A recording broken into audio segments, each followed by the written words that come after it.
definitely a lifestyle choice more than he is just a pet. If you leave a fox alone for 5 minutes, they will tear everything apart. They will literally eat through everything. They can just bounce off walls and bounce off cages or pens or anything. If you get to see a fox in the wild, it's a special thing. I think we could learn a lot by foxes and any other animal, but foxes are very intelligent. People, particularly young people in our cities, what do they get to see in terms of wildlife?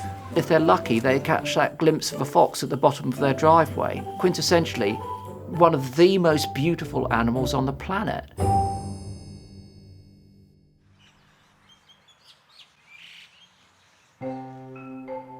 We're an animal encounter company, so we have a number of exotic animals. Yeah, we like to use our animals to educate people as much as we can. We have just one fox. His name's Vince. He's about 2.5 years old, and he's a silver fox. So it's the same as a red fox genetically, but his coat is a different colour. For a long time, foxes were kept in captivity for ease of management so that their fur could be harvested.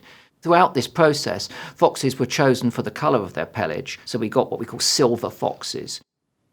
So the silver fox is a farm animal.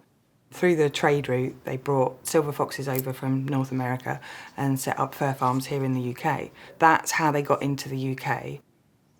He couldn't be released into the wild, even if we wanted to. He really wouldn't know what he's doing. He's not genetically the same as the foxes in the wild due to being bred in captivity in fur farms for so many generations. With the silver fox, they can be used as educational animals to help raise awareness of the things like fur farming. If people get to see the pet silver foxes, it gives an opportunity for us to bring that conversation up. So the benefit of them being kept is generally for education purposes. I do educational animal shows.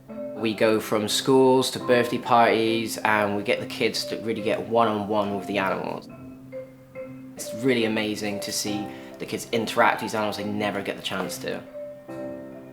Around here I've got a reputation as the fox man, so every time I'm out people are always coming up to me and they're always so fascinated with Jaeger. I have 5 at the moment. So it all started with the first 2, which is Silver and Ruda, so that's the mum and dad. Silver is very much elusive, stays away from you, but if you've got some food, he's your best friend. Whilst Ruda, she'll just sit in the corner and watch you all day. That's all she does, she's a pure mother, she'll sit and watch everything. But our 2 babies are Ollie and Chloe, and also Jaeger as well. Chloe is very much, I'll hide in the corner and make sure I'm safe, and I'm just gonna watch just like mummy does. Ollie, she'll come up to you, she'll let you pet her, she'll stroke, she'll run around, she'll chase you. She's just like a little kitten. And Jaeger, he is by far our absolute favourite. Because I use him on all the shows, all the entertainment, all the education, every side of it. Jaeger is the fox that you will meet. When we go on the shows, people can see that he's so non-threatening and so open and friendly. It really shows the completely different side of what a fox can be. So he's kind of like cat software running on dog hardware. He's quite excitable, isn't he? Yes. He's very energetic. Very energetic. He never stops to stand still. If you're not entertaining him, he is destroying something. Vince isn't as much as loving as a dog would be. He won't come up to you as much as a dog would.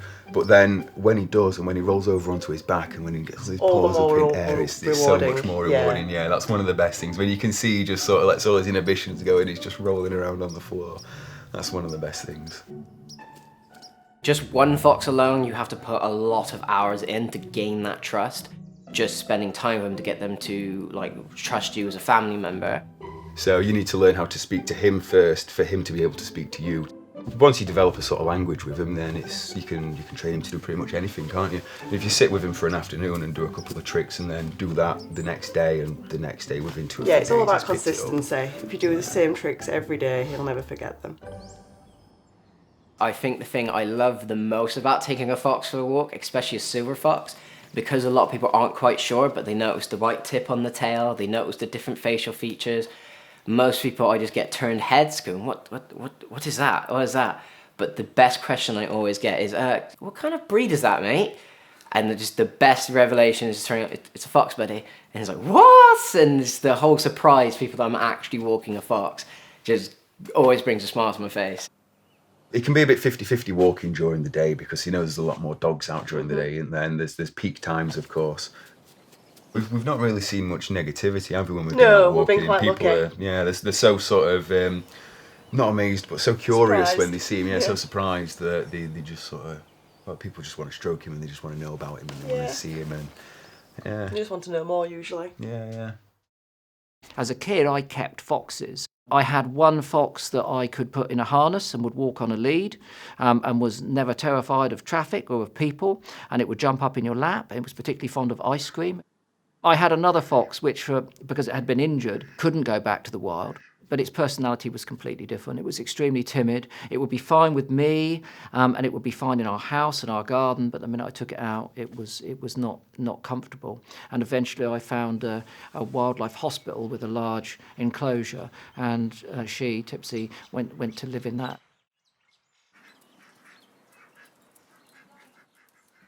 I set the sanctuary up in 2001, and since 2001 we've just had over 51,000 animals. I started with one swan and one fox. I've always liked wildlife. You never know what's coming in. There's always that bit of a risk when you go out and pick it up. You're going to get bit, you're going to get attacked, which is quite nice really, daft as it sounds, because we're only trying to help them, they don't know it. One thing, particularly with foxes, that I've always found fascinating is there's more chance than none that they've never been around people before. So they're injured, they're hurt, we turn up and we take them out of their comfort zone. We put them in a carrier and then we bring them back here. It's a highly stressful thing for them. But as soon as you set them up a pen, they go straight for the dog bed. And they've got no concept that that bed's meant for them. And they settle down and they pad themselves in for the night. And the next day we'll be putting bowls in there and all the volunteers will be milling around outside and they just take it in their stride. It's as if they alter their behaviour whilst they're here to allow us to look after them, which is really special. We've got chickens walking around, we've got deer walking around, and they all get on great. We know the foxes are in the pens, but you can actually go with the foxes and play with them. They don't mind all the other animals at all. If you introduce animals slowly, they'll all get on together. You've got a dog that plays with the fox, he goes and plays with 3 foxes. The foxes love it, the dogs love it. There's a couple of foxes that have got distinctive personality traits. Raven, for instance, she is also known as Princess because she's a right little princess. She's the only really healthy fox that we've got. We hand-reared her, had no contact with her. She was wild, we released her, she come back. She won't go. Harry, our fox that is deaf, he likes his little box, and trying to get him out of his little box to change his blanket or his cushion underneath him is quite difficult. He'll growl at you, but he's got no teeth, so he's stone deaf, so he likes to come across really aggressive, but actually he's not. He's a big wimp. We've got Sweep. Somebody actually killed all the complete set on them, beat them all with a hammer, and just left them there to die. She was only 4 days old, so I brought her back and reared her up.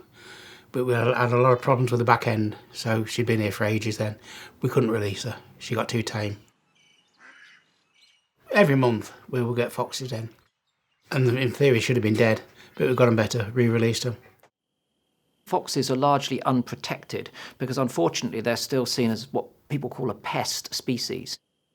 Foxes are the main animal that we get in that has been deliberately harmed rather than an accident by nature or circumstance.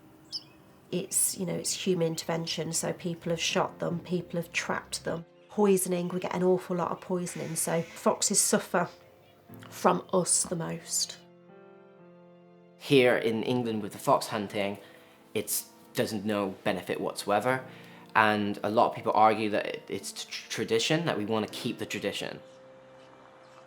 I find it quite strange that large groups of people can become out of control in a public place, that their dogs can also become out of control in a public place. We think at least 80,000 foxes are killed by gamekeepers every year, and then of course a large number are run over on the roads. From my point of view, fox hunting is entirely intolerable. And in life, I can think of anything I truly hate. Hate is a very powerful word. I think you have to use it carefully. But I hate fox hunting. It's the one thing that I would really like to see come to an end.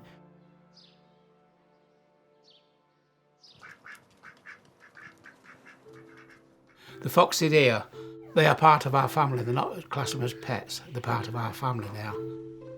When you put that time and effort in and all that care and attention and detail, it doesn't go unnoticed by them. They really do care. If you ever get a chance where you sit down and you think, oh, right, what am I doing now? Then you're doing something wrong. You never really get any downtime until your head hits the pillow, do you? No. To live with a silver fox, the things I had to learn and the way I had to adapt my life, it's taught me some skills that I really do value, and I can understand why people would want to do it. They are still much misunderstood, much maligned, and much abused. They're an essential component to the UK's ecology. Most foxes, when you release them, they stop and look back. And whether it's to say thank you or what, I don't know. But they don't just run off, they always stop and just turn around and look at us and carry on running. So it's great. We think it's a thank you, that's how we take it.